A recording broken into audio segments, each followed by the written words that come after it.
थोडा तरी जनाचा नाही मनाचा विचार आपण केला पाहिजे. माझी हात जोडून विनंती आहे की आम्ही एकटे डॉक्टर संपदाला या ठिकाणी पूर्णपणाने न्याय देऊ शकत नाही. याला तुम्ही सुद्धा तुमची सुद्धा गरज आहे. आता बघितलं एक इथं जिवंत उदाहरण आहे. गरकळ म्हणून एक मुकदमा, त्या मुकदमाचे 9-10 ट्रॅक्टर तिथल्या खासदारांच्या कारखान्यावर आहेत. आता 9-10 ट्रॅक्टर कारखान्यावर आहेत. काही बाकी राहिली असेल म्हणून त्यांना मरुस्तोर मारलं आणि मरुस्तोर मारल्यानंतर त्यांना आता ऍडमिट करून घ्यावा लागणार ही परिस्थिती डॉक्टर संपदाच्या समोर आली.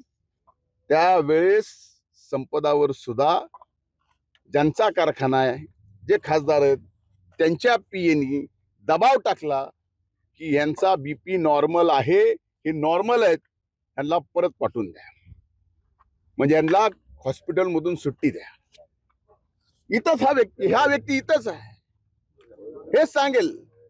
म्हणजे इतकं जर भयंकर होत असेल तर मी मात्र या ठिकाणी शासनाला तर स्वस्थ बसू देणार नाही.